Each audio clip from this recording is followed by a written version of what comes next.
Bonjour, cette petite capsule vidéo sur Explain Everything vise à vous montrer certaines choses qui est possible de faire avec les différentes applications.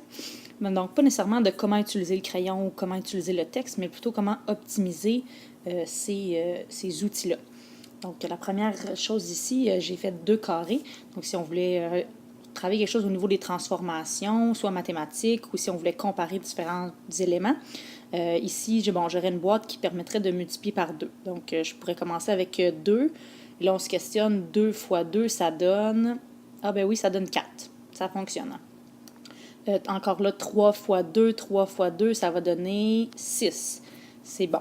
Puis on pourrait le faire à l'inverse aussi, 5 divisé par 2, ça nous donnerait 2,5. Donc l'idée ici, c'est de travailler en fait avec des couleurs opposées. Donc d'un côté, on ne verra pas le 6 qui est sur un fond rouge et de l'autre côté, on ne verra pas le 3 qui est sur le fond bleu. Ça va très bien, il faut juste faire attention quand on dépasse nos objets pour ne pas les sortir de la boîte. Pour faire ça, je suis allée cliquer sur mes fonds et je suis venue les verrouiller. De cette façon-là, je m'assure que même quand je vais déplacer mes éléments, mes boîtes ne vont pas bouger puis on va vraiment voir seulement la transformation. Alors ici, un petit peu le même principe qu'on peut aller chercher si on voulait avoir des banques de mots qu'on voudrait faire sortir ou apparaître. Avec notre petite option I, je vais venir verrouiller un carré bleu. Puis derrière ce carré bleu-là, je vais avoir préalablement écrit des mots. Puis ensuite de ça, avec mon doigt, je peux tout simplement sortir le vocabulaire. Puis après ça, ça peut être quelque chose qui peut être discuté en classe. Voilà. Quelque chose qui peut être aussi très utile là, pour débuter vos capsules, parce que c'est pas évident là, d'écrire, de changer de couleur et de tout faire en même temps. Donc, voici quelques informations déjà préparées que vous pouvez faire apparaître au fur et à mesure de votre explication grâce à un carré blanc que vous faites apparaître en fait devant le texte.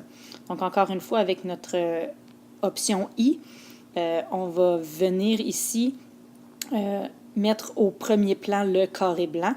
De cette façon-là, il va cacher là, les explications que vous ne voulez pas voir apparaître tout de suite. Puis vous allez pouvoir y aller au fur et à mesure. Finalement, une autre possibilité que vous avez toujours à partir de ce i-là, c'est de préparer là, des images ou des dessins, dépendamment de ce que vous voulez, à l'avance, puis de superposer là, 2 images pratiquement identiques. Dans ce cas-ci, j'ai des forces qui s'appliquent sur un bloc qui est dans un plan incliné, puis je vais venir le placer en arrière-plan. De cette façon-là, je vais voir tout de suite apparaître l'autre image qu'il y avait en dessous. Donc, s'il s'agit encore de jouer là, avec les options ici au premier plan, avancé ou en arrière-plan vers l'arrière, dépendamment de ce que vous voulez. Évidemment, si vous ne voulez pas que vos objets se déplacent, vous pouvez toujours venir là, puis jouer avec les options là, de verrouillage ici pour s'assurer que vous n'accrochez rien pendant votre présentation.